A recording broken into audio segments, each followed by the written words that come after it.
Robert Kiyosaki, rich dad poor dad বইয়ের লেখক, stock market নিয়ে অনেক নেগেটিভ ধারণা রাখেন, আর তার এই মতামত ট্র্যাডিশনাল বিনিয়োগকারীদের থেকে যথেষ্ট আলাদা। আর আজকে আমি মেনলি কিছু নোট ডাউন করছি তার নেগেটিভ চিন্তাধারাগুলো স্টক মার্কেট নিয়ে, আর এই দৃষ্টিভঙ্গিগুলো চেষ্টা করব যতটুকু বিশ্লেষণ করা যায়। কিছু নোট নেওয়া আছে, আর আপনি যদি স্টক মার্কেটে বিনিয়োগ করেন বা করতে চান তাহলে এটা আপনার চিন্তা বদলাই দিতে পারে চাইলে। শুরু করি।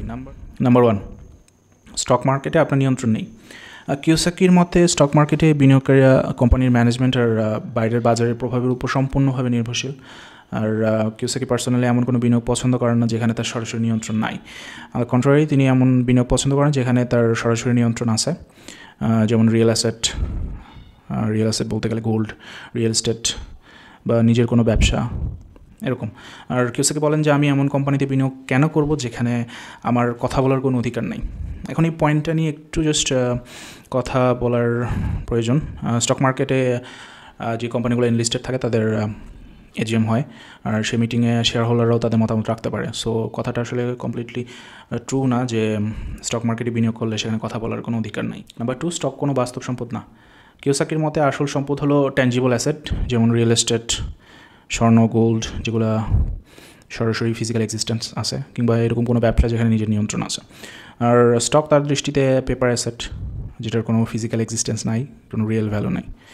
আর কিওসাকি এমন কিছু পছন্দ করেন যেগুলো নিয়মিত ক্যাশ ফ্লো তৈরি করে। নাম্বার 3, স্টক মার্কেট খুব বেশি অস্থির।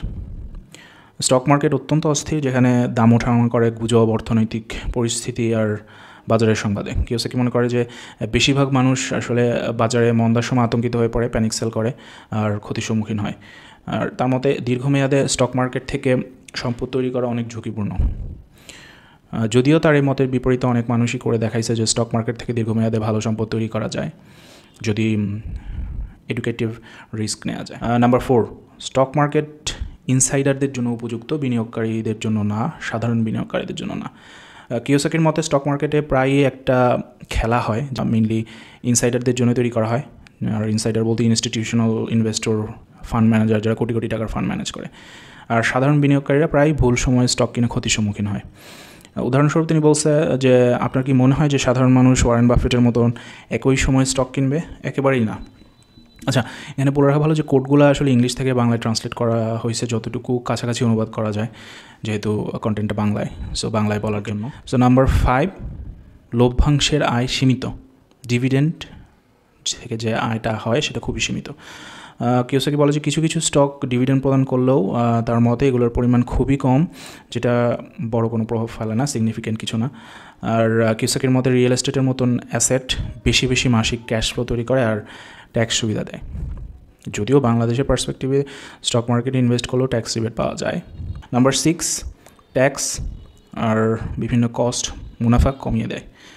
স্টক থেকে যে ডিভিডেন্ডটা পাওয়া যায় সেই ক্যাপিটাল গেইনের উপর ট্যাক্স, ট্রেডিং ফি, এগুলা প্রকৃত রিটার্ন কমায় দেয়। এটা কিওসাকি ভালো একটা কথা বলছে।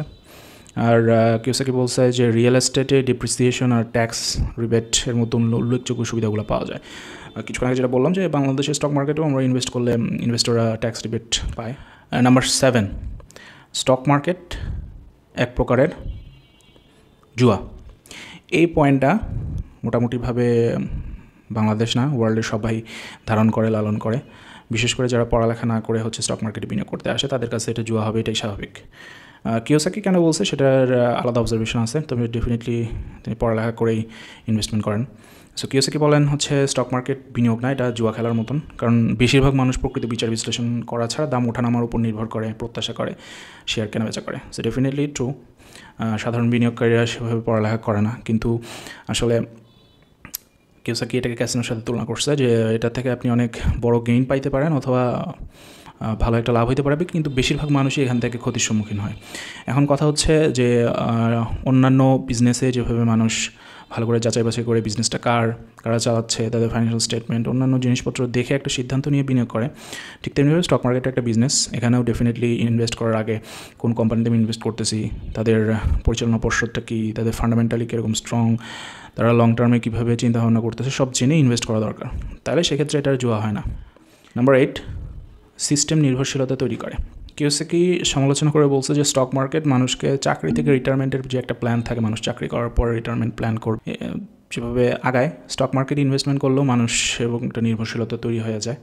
আর এটাকে কিওসাকি আর্থিক দাসত্ব বলছেন, যেখানে মানুষ স্বাধীনভাবে সম্পদ গড়ে তুলতে পারে। নাম্বার 9, ক্যাশ ফ্লোর উপর জোর দিন, ক্যাপিটাল গেইনের উপর নয়।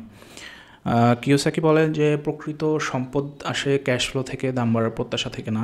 আর স্টক মার্কেটে মানুষ প্রত্যাশা নিয়ে বসে থাকে যে দাম বাড়বে, ওখান থেকে গেইন হবে, কিন্তু এখান থেকে রেগুলার বেসিসে কন্টিনিউয়াস ওয়েতে ডিভিডেন্ড গেইন হয় না, ক্যাপিটাল গেইন হয় না।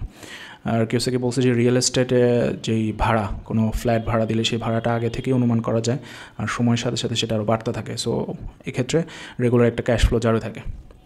এই মোটামুটি 9টা পয়েন্ট। তবে মোদ্দা কথাটা হচ্ছে যে কিওসাকি স্টক মার্কেটের প্রতি যে নেগেটিভ ধারণাগুলো বাজার সম্পর্কে, এটা আসলে তার মানসিকতার একটা বিষয়।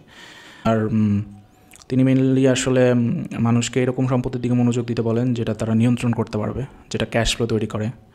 আর দীর্ঘমেয়াদে সম্পদ তৈরি করাটা খুব ইজি। আর স্টক হয়তো অনেকের জন্য কাজ করবে, কিন্তু সবার জন্য না। আর তার উপদেশ খুবই সহজ, প্রকৃত মালিক হন, দর্শক না, স্পেকটেটর হয়ে থাকেন না যে একটা ইনভেস্ট করলাম এরপরে কী হবে না হবে আমি অনুমান করতেছি। যেটাতে আপনি সরাসরি নিয়ন্ত্রণ করতে পারতেছেন, এরকম কোনো অ্যাসেটে, এরকম কোনো বিজনেসে ইনভেস্ট করেন। এখন প্রশ্নটা হচ্ছে যে কিওসাকির এই অবজারভেশনগুলো, এই 9টা অবজারভেশন আপনার কাছে কতটুকু সঠিক মনে হয়? ডেফিনেটলি যারা দেখতেছেন তারা আপনাদের মতামত শেয়ার করবেন, আমিও জানতে চাই। আমি অনেকগুলা পয়েন্টের সাথে একমত, আবার অনেকগুলো পয়েন্টের সাথে একমত না। তবে ডেফিনেটলি আমিও আপনাদের মতামত শুনতে চাই যে আপনারা কী মনে করেন।